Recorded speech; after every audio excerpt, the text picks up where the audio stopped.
All right. Well, hello, everyone. Welcome to the last event of 2021, a year in which we went a little bit into normalcy in our Rocky Mountain Map Society and society in general. This is actually our second event that is combined in person, and we got people in Zoom land on this new hybrid way of doing things. We're also celebrating throughout all this year our 30th anniversary, so we're going to celebrate until the very end. And I'm extremely excited about this one.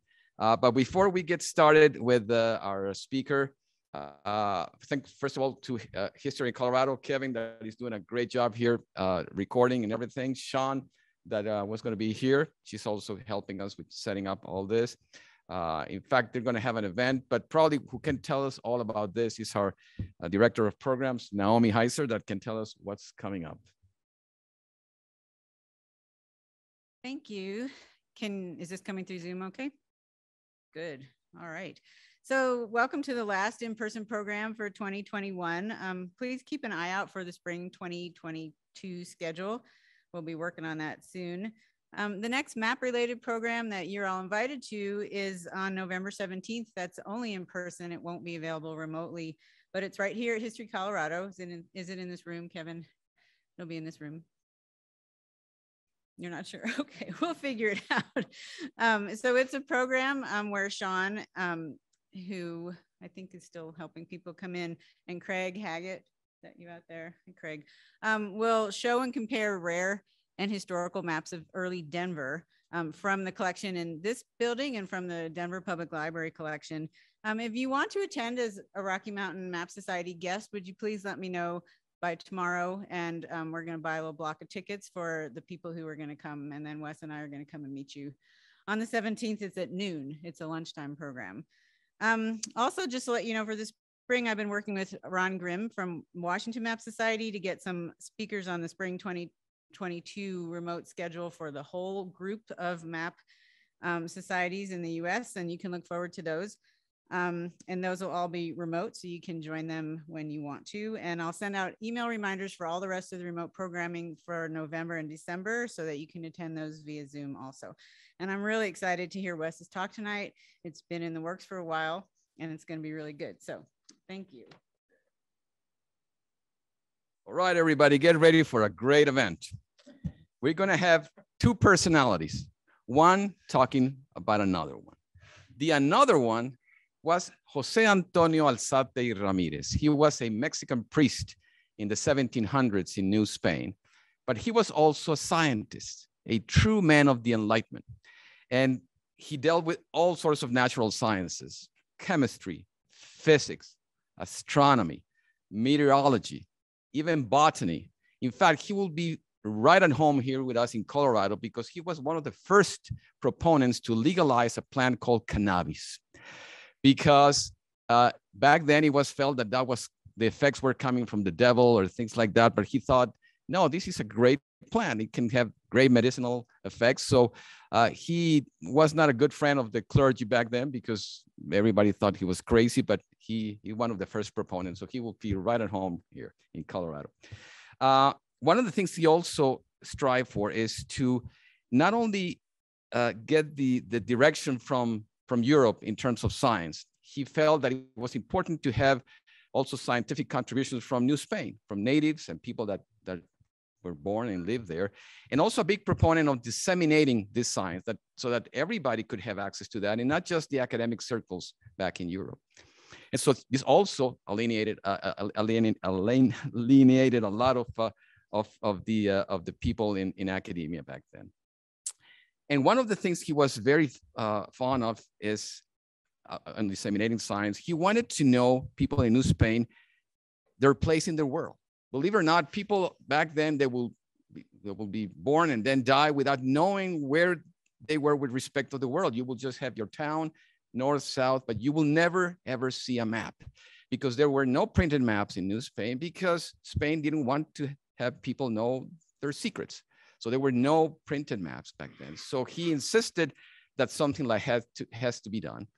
And that's what he did. In 1768, he printed a map that is considered the only map that exists from Spain in the 1700s.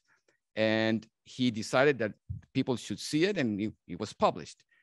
And this is the map that we're going to be talking about tonight. The story of the map, the details, and how that influenced what is now Colorado is what our other personality is going to be talking about. And that personality is Wesley Brown, one of the co-founders of the Rocky Mountain Map Society, an avid collector of maps for 40 years or so.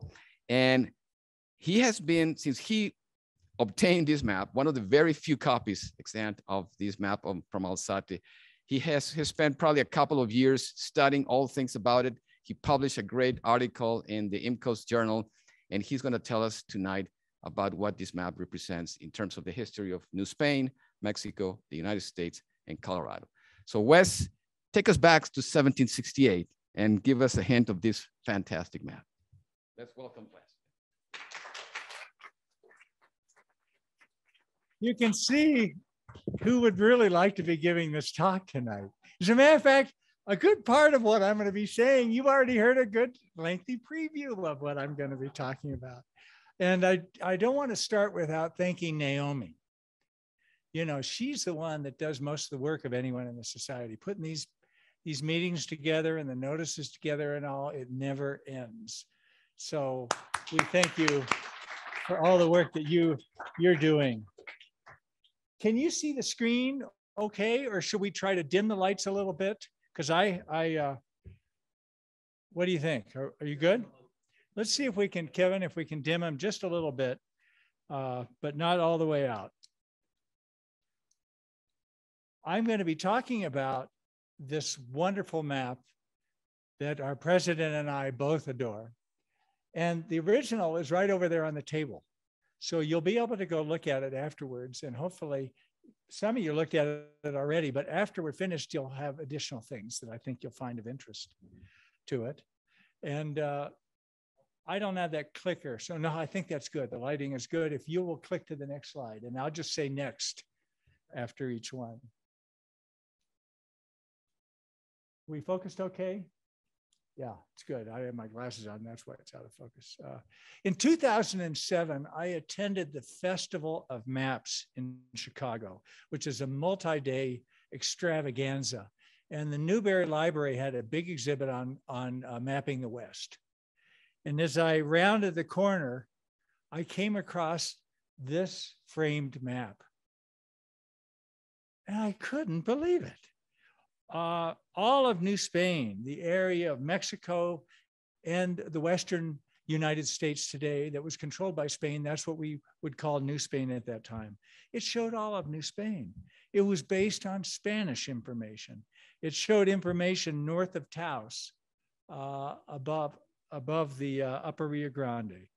Now this shouldn't be. The Spanish never allowed cartographic information to be printed. This rigid tradition began way back in the 1500s with geographic information treated as secret by the Spanish authorities for fear that its release would help their competitors. So that was a long, very significant tradition that seemingly was violated by this map. Now, as I begin the story, familiarize yourself with these rivers as I talk a little bit. And I want you to pay particular attention to the Rio Grande and the Colorado rivers, because we're going to be talking about those more than anything else here. Now, I fell in love with this map, and I wanted to understand it, and I wanted to own one. But they're rare, and so it took many years to finally get to buy one. So let me give some cartographic background and context for you. Prior to Coronados' expedition, essentially nothing was known of the interior of the West, of the West north of Old Mexico. Next, Coronados' exhausting trek for gold returned in 1542 with nothing. And this essentially halted exploration of the Spanish up into what we think of as the Western United States. There were a few little things after that, but not much. There was plenty of rich silver in the mines of Mexico. Nothing had been found of significance up north. the poor native villagers of the northern country, the prairies, the mountains, they couldn't possibly support the kind of grand agricultural empires that the Spanish wanted, and they just left it alone. So it would be quite a while before more exploration would occur. But let's see what we saw with this very first map. Go to the next map. This is Ramusio's 1556 map. And this would be the first time that Coronados information was presented in a printed map. And you see on the right side, on your left side, the 7 cities of Cibola. And this is really full of mythical information. These were place names that were told by native peoples and then conjecturally placed on the map. And you know that the pueblos looked like that with the church spire at the top. That's the way all the pueblos were at that time. Next, please. Now, this would change 100 years later with this wonderful map. Nicolas Sansone de Abbeville was a renowned map maker in France. In fact, he essentially initiated the period in which France became the dominant power in the world of map making, middle 1600s to about the middle 1700s. They were the real leader for that period. And this guy kicks it off. Next, please. And he got the information from Friar Benavidez about the Rio Grande. Now, Friar Benavidez went to the Rio Grande Valley to try to convert the natives to Christianity. And while he was there, of course, he learned a lot about the geography. He wrote an essay about this, and the monograph became available to Sansone back in France. And so what we have now for the first time with this map, if you look at the Rio Grande area, we have actual, non-mythical, but real places. So we have Spanish settlements like Santa Fe and Taos. We have real native pueblos and communities along the Rio Grande. And we actually, for the first time, have real native Indian names like Navajo and Apache are appearing on this map. But if you look close, you'll notice there are some peculiarities about the Rio Grande, right? Because it doesn't start in a big lake like that. It's supposed to start in little bit of the trickles of water in the San Juan Mountains in southwestern Colorado. So this is some error that he gets, that there's we could do a whole essay on that. We can't tonight, but that's a problem. The other problem is, notice where the Rio Grande goes. It's supposed to go to the Gulf of Mexico, right? So he's got that part a little messed up. But that would be corrected just a few years later by the Italian Nicolosi. We've talked about his map before in some programs, but this next one, go to the next, please. This by Coronelli, 30 years later, is a real breakthrough. So Coronelli was a brilliant scientist, Italian. He was so good that he was brought up to Paris to help work for the king, made some great globes, learned some of the French information, went back to Venice to publish this map. And go to the next slide, please. This is going to show us the Southwest. And what you'll notice is a lot of information about the upper Rio Grande Valley. Now, this is new. This is not based upon Benavidez. Coronelli obtained vital information from the prior governor of New Mexico, Don Diego de Peñalosa, who ruled this northern Spanish province from Santa Fe from 1661 to 1664. Now, he was a rough, bad guy. If you read about Peñalosa, you will know why he was banished from New Spain by the authorities. So he went back to Europe to stir up trouble, and he peddled his information first in England and then in France. Well, his information, including a lot of cartographic information, was conveyed to Coronelli. And so we see even more details about the upper Rio Grande Valley. Santa Fe, now he's removed that mysterious lake. And of course, the Rio Grande is now coming on down to the Gulf of Mexico like it should. But notice the Mississippi River. Does it seem a little astray? The Mississippi River, as conveyed by Coronelli and was thought to be at that time, and that's a whole nother lecture, it was 500 miles too far to the west on this map.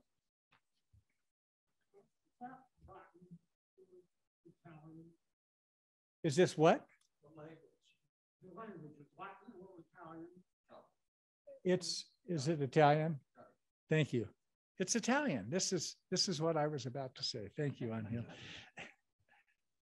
Now go to the next map, and we're going to jump now to 1718, and this is a marvel. And I brought this one also so that you can look at it.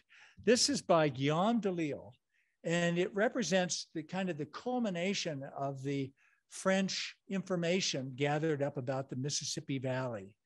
And you'll see now the Mississippi is elegantly portrayed, very accurately portrayed on this map. There's bits of Texas are now shown with accuracy. The Frenchman Saint-Denis had 2 explorations back and forth across Texas. Now, if you notice the map to the west, you'll see the Rio Grande Valley again. It's not in any way improved over what we saw with Coronelli. In fact, it won't be improved essentially for the rest of this century until the map that we're going to talk about. Notice the Rio Grande is greatly exaggerated to go up to the north. That was one of the peculiarities of de Lille's map, but it's a tremendous step forward. So this is the cartographic background, essentially, that we have before we talk about the map. That's the background that we see. So with this introduction, go to the next slide, please. Oh yeah, this is to trigger me to talk about what was then known. Now I'm going to summarize what was known to the Spanish and others as well at the time that this map was made. Start with Santa Fe, which you can see on the map. So as we know, the upper Rio Grande Valley, as far as Taos, which is 70 miles north of Santa Fe, was understood and was mapped. Everything to the north of it, to the east of it, and to the west of it is unknown. Or if it's unknown, or if it's known only to a few Mexican authorities and certainly not published. So everything else is just a big open blank. And that's why this map is so absolutely remarkable. Next slide, please. What we're looking at now is the printed French edition in the Barry MacLean collection. It's one of only 7 known copies of the French edition. And go to the next slide, please. In 2013, I was able to buy one of the 8 known Spanish editions in an auction. Now, the man that made this map was a true Renaissance man, as Angel alluded to. And I'm going to call him often Alzate, not pronounced as well as Angel, and also Don Antonio. So if you hear Don Antonio, this is who I'm speaking of. Now, this map contains Spanish information not previously shown. It attempts to map all of New Spain. This is very unusual. The Spanish would do regional maps, but there's no extant map to this date of all of New Spain. As I mentioned, north of Taos would normally have absolutely nothing printed, but on this map, there's all kinds of information printed. It's the first printed map to name Texas as a region. The map in its simplified variants is the only printed map in the 18th century was from the Spanish. And you'll see the other printed version there, which is a small reproduction or reduction of this, the primary map. So as I began my investigation, there were so many questions that started coming up.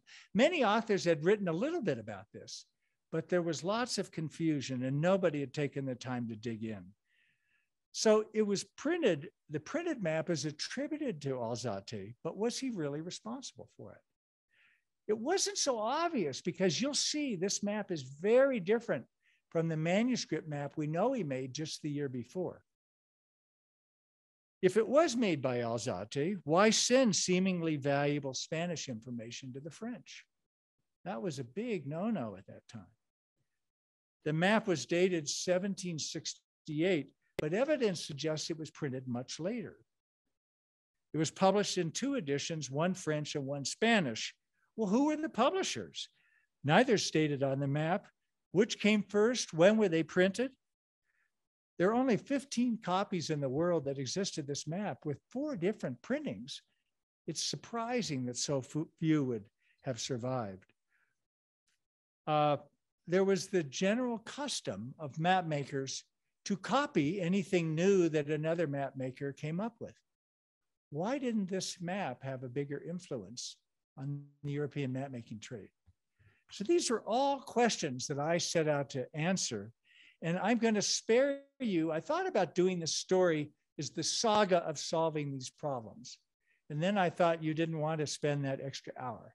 And so I've thrown all that out. We're just going to tell the answers to all the questions. Next slide, please. Don Antonio was born in 1737 to wealthy parents near Mexico City in the town of Uzumba, subsequently renamed Uzumba de Alzate in his honor. He received a prestigious Jesuit education and a Bachelor of Theology degree in 1756. Shortly after, he joined the priesthood and then embarked on scientific investigation into a wide range of subjects, publishing, for example, on weather observation, archaeological ruins, volcanoes, psychedelic properties of plants, as we earlier learned, and astronomical observations, particularly during the transit of Venus that we'll talk about. He launched Gaceta de Literatura, which was a very successful gazetteer of literature, scientific literature, that thrived from 1788 to 1795. Many of his scholarly papers were published by the Royal Academy of Sciences in Paris, perhaps the most respected scientific body at that time in the world. In fact, his manuscript map that was printed and that we're talking about tonight, that was dedicated to this august body by him, we now know.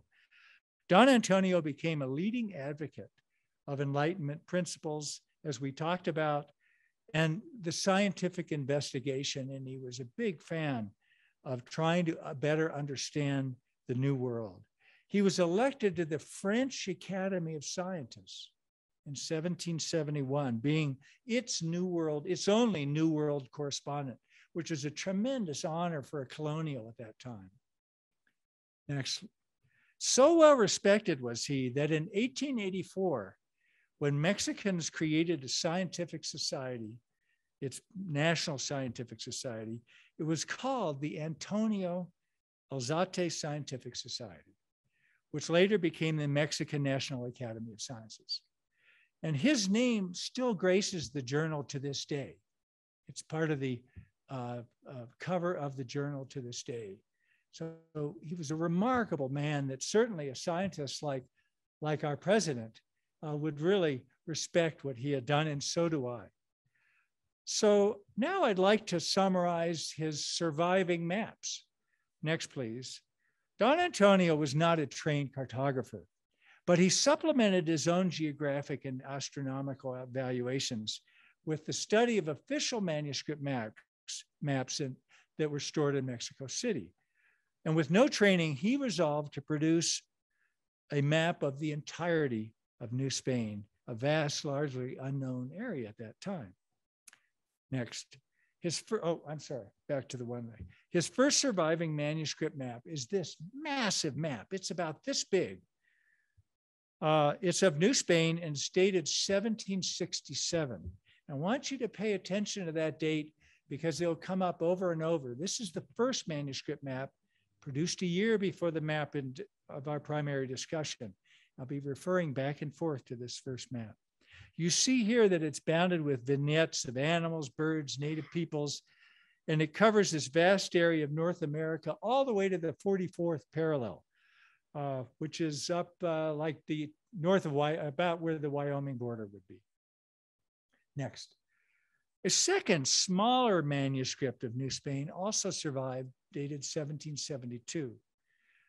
And it covers the same area, even though smaller, as that earlier manuscript, but it includes significant changes. And this became a puzzle in my saga here, especially in the Rio Grande Valley and Texas. And a third manuscript dated 1775 also exists. It's very similar to this one. It's not that one. We're going to stay with it. It's very similar to this. It's held in the British Library, and there's no reason to show that image. But in addition to the printed map that we see the 1768 map. He produced one other map, and this next one, please. This little guy, which you can also see on the table in origin of. This was printed and made by Alzate to accompany a history of New Spain by Francisco Antonio de Lorenzana, which was the Mexico City's archbishop at the time, a very renowned scholar and authority who came out with this important book, including this map. And that was published in 1770. Now, there are no other known maps by this man, the 2 printed maps and the 3 manuscript maps. So now we're going to focus on the printed map. How did this printed map come about? Next, please. Early in 1768, Don Antonio sent a manuscript map of New Spain to the Royal Academy of Sciences in Paris. Now, this is different. The map that he sent is different from that manuscript map of 1767 that we looked at that was so large. And although the manuscript that he sent to Paris has been lost, a manuscript copy of it was made and is still in the Bibliothèque Nationale in Paris. And you're looking at that copy. Now, I'll refer to this copy as the Buache manuscript, the Buache manuscript. And attached to this map is a handwritten note that came to my attention through my good friend, Don McGurk, who you all know as an important member of our society. So let's click to the next, and on the back was this note, and I'm going to read you to what it says because it was a huge answer to many of the questions in the puzzle. Copy of the new written map of New Mexico, etc., dedicated to the Royal Academy of Sciences of Paris by Mr. Joseph Antonio de Alzate y Ramirez, received in June 1768 and carried out under the supervision of Mr. Buache, first geographer of the king, according to the deliberation of the Academy on September 6th of the same year, 1768, to be transmitted to the abbot shop de Autrache, who must pass constantly through this part of America, signed by the Secretary of the Royal Academy. Now, many of the things that I just mentioned, you'll know about by the time we finish. You'll understand what this note was about when we finish our talk. Next, please. So from this note and other writings from journals of his and all that I've studied, we know that Don Antonio willingly sent his manuscript of New Spain to the French Academy. And that Philip Buache not only made this surviving manuscript copy, but he made at least one other, which was transmitted to the abbot shop, the explorer, who we'll talk about at some length later. And his copy has been lost. Now, the Buache manuscript served as the basis for both the French and the Spanish printed maps. So the map that you'll study over there that we're looking at most of the time is derived from this manuscript map that Buache had retained and utilized later. Next, please. Now let's summarize some of the answers about these 2 printed editions that I spent months and months trying to figure out. The geography, legends, and place names are virtually identical between the French and the Spanish. All the detail is printed in Spanish in both the maps. So the French language is used on the French edition only for the major titles and the 2 tables on the map. We know that in 1768, Philip Buache made the manuscript copy of Alzates Map that we just saw an image of. The French edition was finally printed in 1775, so it was the first to be printed by his nephew, Jean-Nicolas Buache de la Neuville. A second state of the French edition was printed sometime after 1780, and that's all we know, somewhere in the 1780s. Now, sometime after 1775, and we don't know when, the famed Spanish publisher, Thomas Lopez, who was a renowned map maker in Spain, he made a more refined copy of the French edition, which we see here. So that's the Spanish edition. He corrected many misspellings where the French were not understanding the Spanish manuscript when they put it into print. And then that map, the Spanish map, was produced in a second printing sometime after 1783 and probably about 1790. These late printings are important for us to understand because you'll see later they'll play into the puzzle of the impact that this map had on other map makers. And the details of this are all in a journal, which you do not have to read, fortunately. So henceforth, I'm going to speak about both these editions as just one map for purposes of our talk tonight. So now let's investigate its geography. Next, please. The map is large, detailed, clearly engraved, and most of the known examples have fine outline color. It shows all the area then controlled by the Spanish in North America, which is divided into 6 bishoprics. So when you see it, you'll see 6 different areas of outline color on the map. And unlike Alzate's manuscript maps, the printed version has no decoration. Of course, the printed version was made originally by Buash, not by Alzate.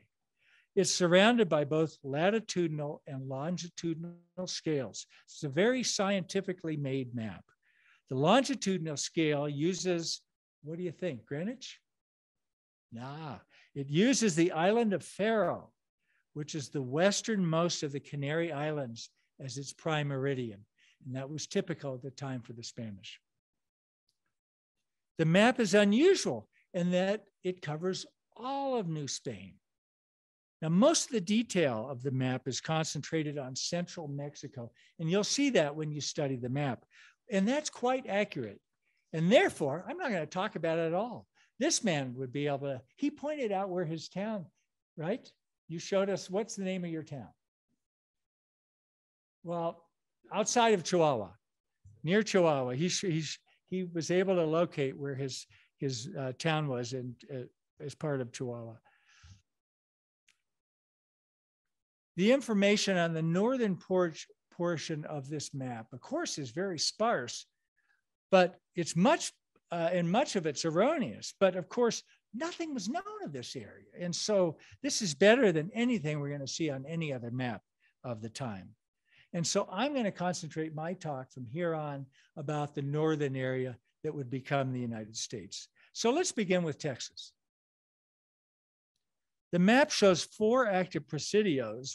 Presidio is a garrisoned fortress in Texas, including San Antonio de Bahar with its 5 missions. The town of Adeas, east of the Sabine River, is shown, and that as the regional capital. And it was the regional capital until San Antonio became the capital in 1772. So just a few years after. Next map, please. Although Guillaume de Lisle's 1718 Carte de la Louisiana, which you see an original copy of First State on the table, it was the first to mention the word Texas on a map, on a printed map, being Mission de los Tejos. But Alzate would be the first to use Texas to describe the region on a printed map, which he does with the bold legend Provincia de los Texas. Prior to Alzate, the best printed image of Texas was de Lisle's of 1718. Now think about that. 50 years earlier was the best image we had. It had really not been advanced for 50 years. In the printed world, certainly there were better maps that some of the Spanish authorities had in manuscript, but not in the printed world. Unfortunately, even 50 years later, when Don Antonio's illustration was made, the rivers are still not much improved. Next, please. The rivers of Texas are very confused, some flowing from way too far north, some as far north as today's state of Kansas. And I assure you, no Kansan would ever want to share their water with Texas. An overall impression of Alzate's rivers is that they flow north to south. And this is in total contrast with the rivers that should flow in the southeasterly direction. Next, please. So this is a puzzle. This is a puzzle. Comparing the Texas region on Alzate's first manuscript, which I studied carefully and which we saw, made 1 year earlier, the rivers seem more accurate than on his printed map and the manuscript that he sent to Paris. So how do we explain this discrepancy? Why does Don Antonio seem to have regressed? The answer comes from Alzate's use of Francisco Alvarez Barrero of the Spanish military as his key source for his new map, the 1768 map. Next, please. Barrero, a military engineer, made firsthand observations of the region of Texas over 8 years on General Martin de Alarcon's explorations and later those of Brigadier Don Pedro de Rivera. So he really wandered around the southwestern area. He was in charge of cartography, and so Barrero produced 7 regional maps and 1 larger manuscript map. This is a later printed edition of it that was printed in the early 1800s. And I'm using this image because it's easier to understand than the map that was originally made in manuscript that was consulted by Alzate. Now, careful examination, next please. Careful examination, Barrero said, or Alzate says that the Barrero is his source of the information. And when you study it, you will know that that has to be the case. That in the Texas region on the printed Alzate map, it's a word for word reproduction of Barrero's general manuscript map of the area. We see Barrero's rivers flow in a north-south direction. On Dan Antonio's earlier 1767 manuscript, the rivers flow southeast, and other features and names generally follow the French model illustrated by Delisle in 1718. So how do we explain this? I postulate that seeking to show the French Royal Society something different, Alzate did not want Texas, the Texas region, to look like the familiar Texas depicted by Delisle that had become the standard on most of the European maps at that time. By illustrating Texas according to Barrero, Alzate could show the members of the French Academy something wholly Spanish and wholly new to them. I think that would be the explanation. Next page. Now, the map maker's confusions in Texas are minor compared to the depiction of the far north and west where geographic uncertainty manifests. Alta California shows detail only along the coast, and much of that is incorrect. No California missions are shown, and that makes sense because the missions weren't started until a year after this map was printed, or the first manuscript was sent. The term Sierra Nevadas is applied to mountains indiscriminately placed inland.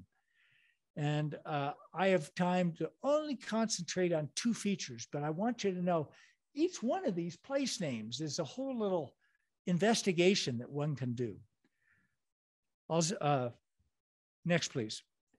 Alzate's manuscript maps of 1767 and 1772 depict a large inland body of water from the Pacific coast east full 10 degrees. And you see this huge body of water right here on the 2 maps.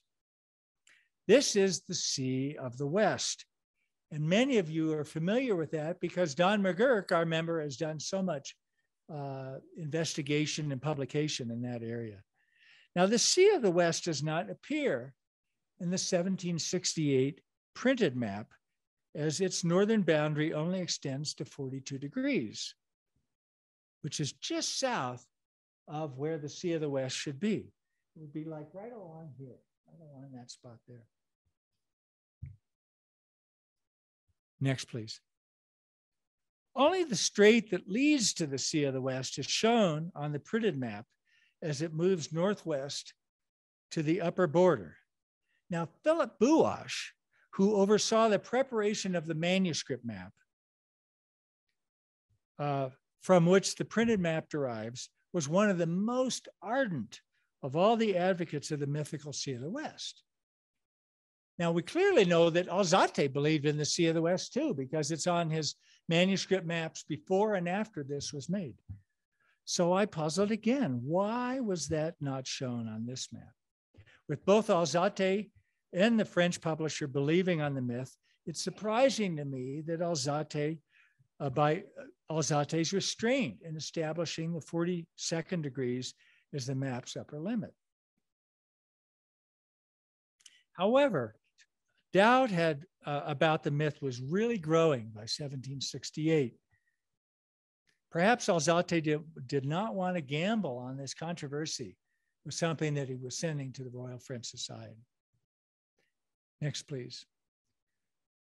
This next geographic feature here, just below the strait, is a river entering the Pacific Ocean. And I'll read you a translation of what it says. River Tzone, which is said to have been discovered by Juan de Oñate, as well as the port of St. Paul's conversion. Now, at first glance, this legend makes no sense at all here. But after study, we find that the placement of this text constitutes one of the most remarkable travels of a place name on any American map. And so we're going to have to look into the history of this place name and the nomenclature to better understand. Next, please. In 1604, so we're going way back in history. In 1604, Juan de Oñate led an expedition from New Mexico to the Colorado River area where it joins with the Gila and enters into the Gulf of California, and the outlet which he named Puerto de la Conversion de San Pablo. So the Colorado River, which, well, there you have it there. Go to the next, please. The Colorado River was named the Rio de Tzone at that time. Now, Don Antonio replaces that river, de Tzone, with its modern name. And we see here River Colorado or Del Norte. So he's talking about the river of the Colorado River at that time. So now he's got a new name for this. So how did the other name of a river discovered by Don Oñate get up to the top? Oñate believed that the Rio de Tzone, next slide, please, the Colorado River, may have been the fabled River of the West, which reportedly flowed into the Gulf of California, ultimately to the Pacific Ocean. Now, these ideas became confused with notions that California was an island. Remember, if California is an island, then where you enter into the Gulf of California could be way up north as well as down south where it is now, because you had this whole long stretch of water. So what we see is now a confusion with this idea of the Sea of the West coming in to the Pacific, but way up north at the top of where the island is located. So with the mythical island's removal eventually, Alzate then says, well, if that river is up in the northern part of California, we'll just show it in that direction. And so if we go to go back to slide 36. So that is why he's moving this thing all the way up to the north in what would be Northern California or Southern Oregon. But this is not the end of the saga. Next slide, please. After the acclaimed 1776 expedition of Escalante and Dominguez into the Southwest, Bernardo de Miera y Pacheco, the famous map maker who went along on that expedition, produced a manuscript map of the expedition in 1777. And he inserted in the northwest corner near the toponym, Laguna de los Timpanogos, which would be a reference to the Great Salt Lake, although he didn't actually get to see the Great Salt Lake. Next to that, flowing out, he has a large river flowing due west. You see this large river flowing along there. And here Miera adds the legend in translation, quote, "This has to be the river del Tzone, discovered long ago by Juan de Oñate." Next, please. So in sum, Oñate's discovery is celebrated on maps in what would become Southern Arizona, Northern California, and in Utah. Next, please. The area of the upper Rio Grande is significantly improved over prior maps in print. So this is quite a step forward from Coronelli and from DeLille. But unlike prior maps, Alzate attempts to illustrate terrain north of Taos in what would become Colorado. So for me, that was incredibly interesting. This would be the first map that you could find anything north of Taos in what would become Colorado. For example, a legend created by Alzate northeast of Taos translates as Pass of Don Fernando, by which the Comanches penetrate into New Mexico. Why is this important? Well, just a few years before, Don Fernando de Chavez was a leading settler at the Taos Pueblo. And just a few years before, in the summer of 1760, an estimated 3,000 Comanches descended on the Taos Valley via that pass, intent on destroying the Pueblo Indians. And they carried away 56 women and children who were never seen again. Next, please. Many of the place names I'd love to go through and tell you all, but I know that you would be sleeping or seeking dinner. And so I'm going to stop with just one more place name. The map is the first in print with the term Laguna de Tuayo. Now, Alzate derived this lake from Barrio. So it was in a manuscript map before, and Barrio put it on the Pacific. For some reason, Alzate moves it to a logical location of about where the Great Salt Lake would be. So one might presume that he maybe had some information about that, although he is working before Miera makes his map, before the Escalante Dominguez expedition. So it'd just be some sort of fable or distant rumor. But we see this Laguna de Tuayo.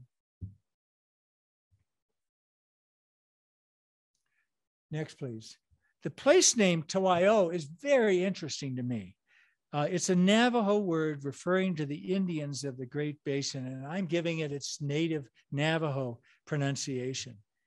So it would be used later as a common name for the Utah Lake on some of the maps in the 1820s and 30s. And we see it over on this map. You see the red bar under it as the name for that Utah Lake. And more commonly, it would be a regional name. We see the Great Tuayo on this map by Herman Moll, and it's on lots of maps. But it first shows up on a printed map with Alzate. There's so much I'd like to tell you, but I'm going to concentrate now on one more puzzle. Next, please. Each printed map has a table of key coordinates not appearing on Don Antonio's manuscript that he sent to Paris. Next, please. It was difficult during the 18th century to ascertain the correct coordinates of longitude for locations distant from Europe. So Alzate was profoundly interested in this subject of getting these coordinates right. Next, please.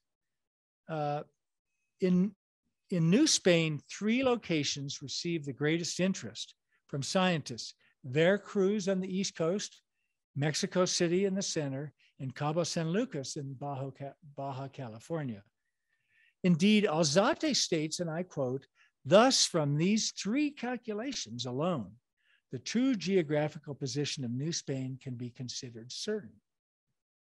So he and others were greatly interested in this. Next, please. Precise observations of the transit of Venus across the sun allow astronomers to determine the longitude precisely of various locations. Now, these rare transits almost never occur. And in the 18th century, it only occurred twice, once in 1761 and once in 1769. Next, please. Now, the abbot Jean-Baptiste Chappe de Hauteroche, a gifted French astronomer, had learned on his celebrated 1761 trip to Russia to observe the first transit of Venus, that the selection of a warmer and drier climate would increase the probability of success. No surprise. Cabo San Lucas on the southern tip of the Baja, California, was perfectly placed in the path of the much anticipated 1769 transit of Venus, and was certainly going to be much warmer and drier than Russia.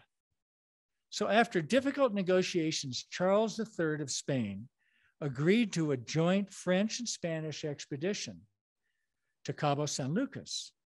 Now, how fortuitous for France that the Royal Academy of Sciences, that a memoir on several natural phenomena, as well as a new manuscript map, should arrive in June 1768 from the aspiring Mexican scientist San Antonio.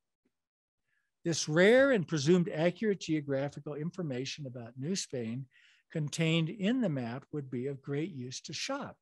So what I'm saying is that this manuscript happened to arrive perfectly in France for them to use it for the expedition that they were planning.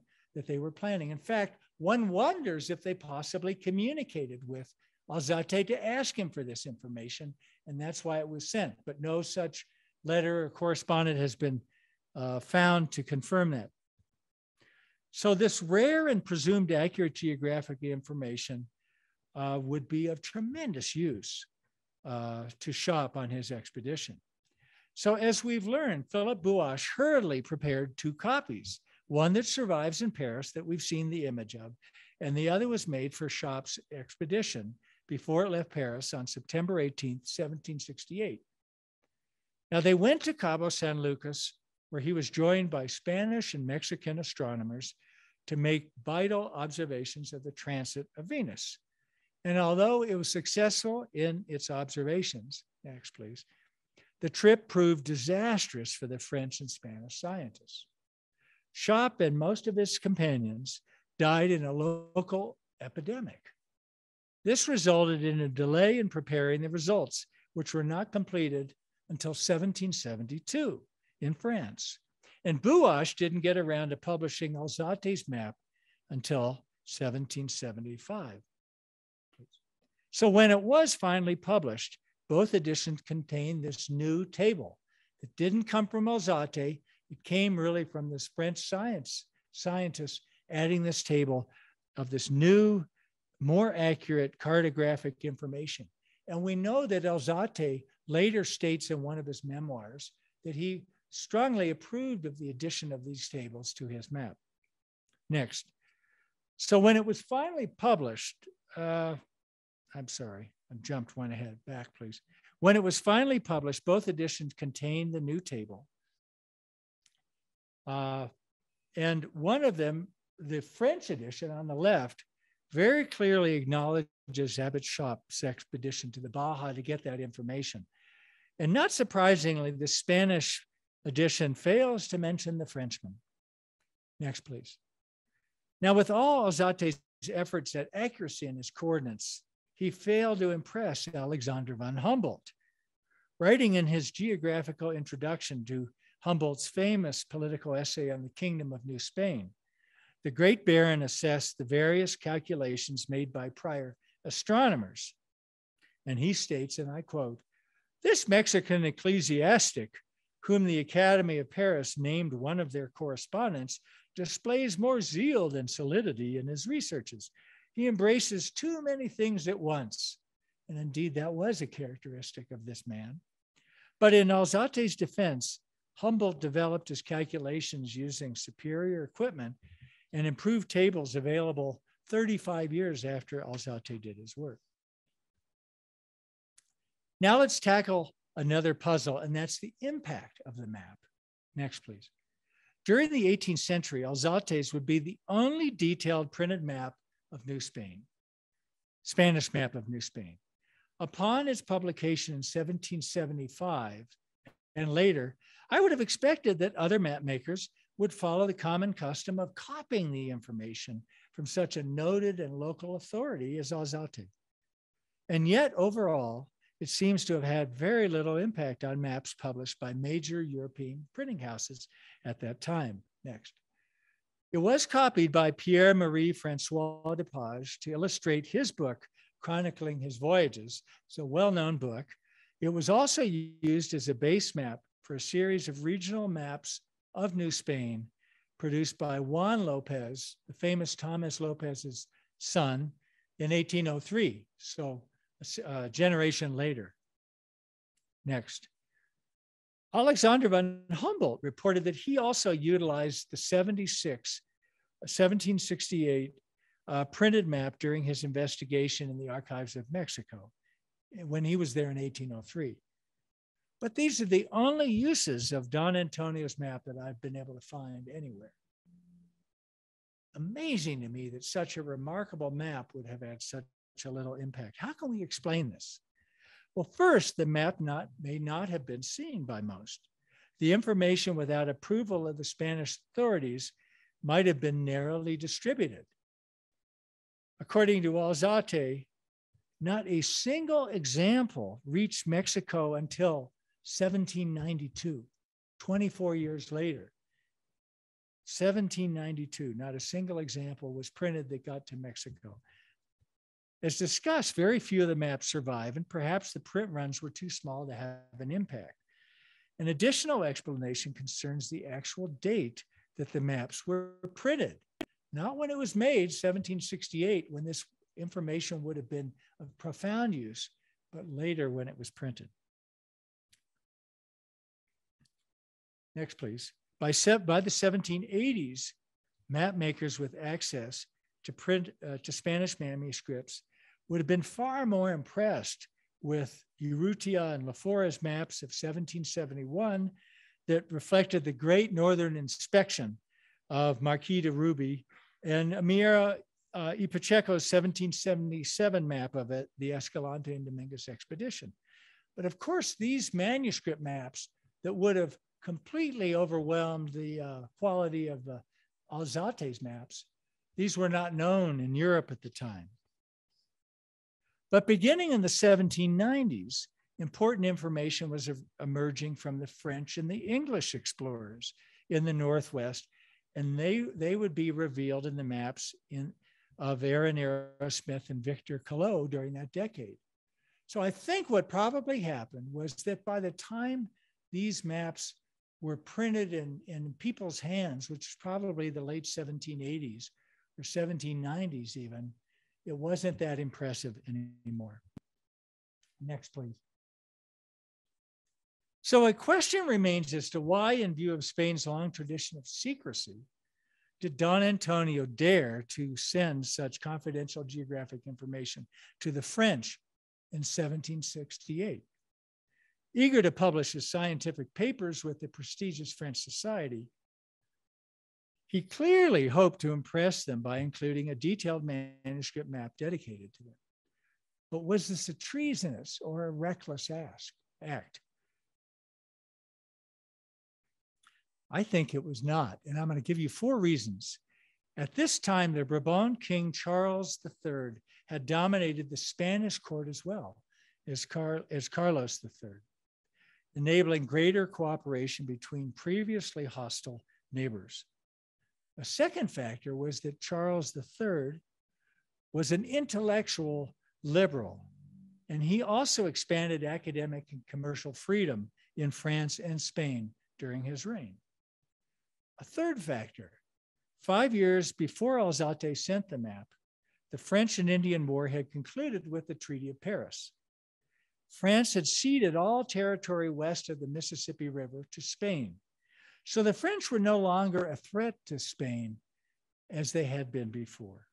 And finally, as we've seen, the information to the north was just not that accurate, reflecting Spain's own complete lack of knowledge just before the great Spanish discoveries of the 1770s. So now let me conclude. The inadequacies of Alzates map are clear. The details of the Northwest coast are poor. The drainage of the rivers of Texas are confused. And although the valley of the Rio Grande is well mapped, the lands north of Texas are generally conjecture. With the benefit of today's knowledge, it's tempting to judge the map a failure. But at the time, the area was essentially unknown. Next. Alzate, without formal training in cartography, used great ingenuity, I think, to piece together scraps of information on an otherwise blank canvas.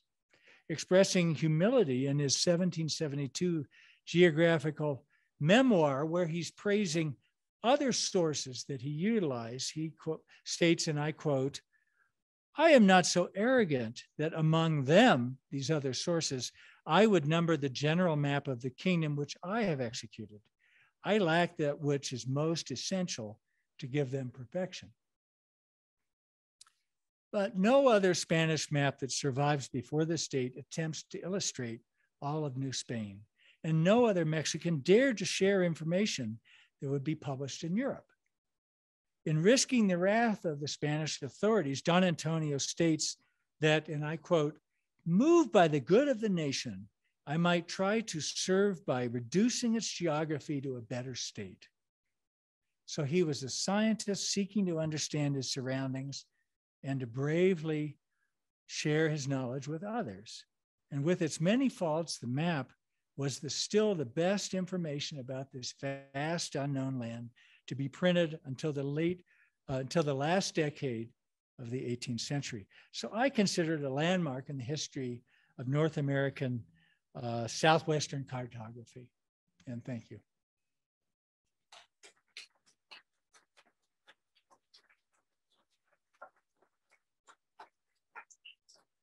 That we were going to close 2021 with a bang, and I think that was an excellent presentation. With any questions, at least one from here and from Zoom land? Yes, Tom. Is there any indication perhaps that one factor affecting its priority may be the Spanish authorities and regional Spanish authorities?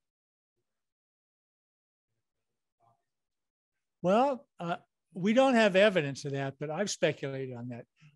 Yes, the question was, and something I've also speculated, is there any written evidence of suppression by the Spanish authorities of the document, leading to why it is so rare?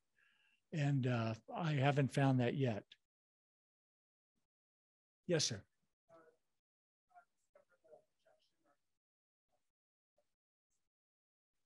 I didn't, did you hear the question? Something about the projection.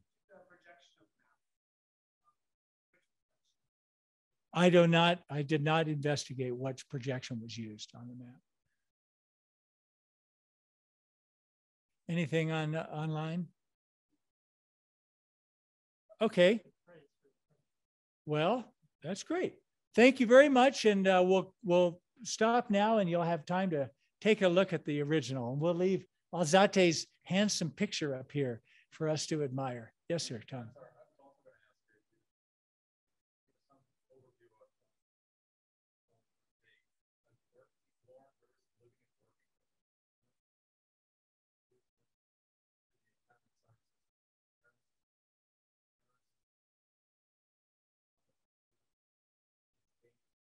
It was in Mexico.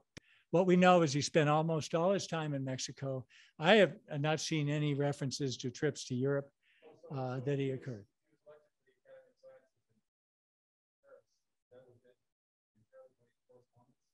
Yes, the question was he elected to the Academy of Sciences in Paris by correspondence? He was their Latin American, their New World correspondent. He was working in Mexico and was given the honor to be the New World correspondent of the French Academy of Sciences.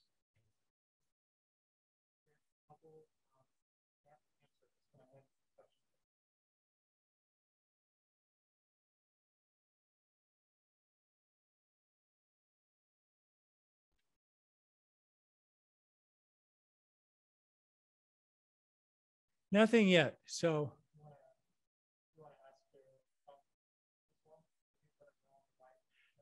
Don McGurk has a question. Uh-oh. When Don has a question, you got to watch out. It could be pretty savvy. And we'll quit after this last question, okay? It's getting warm in here without the air conditioning system on.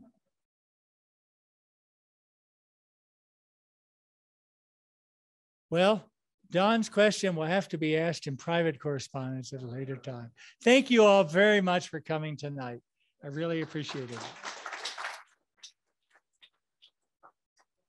Uh-oh, we got it? When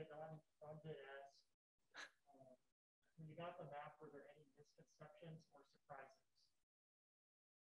When I got the map, were there any misconceptions or surprises? The whole thing was a complete surprise, I gotta tell you.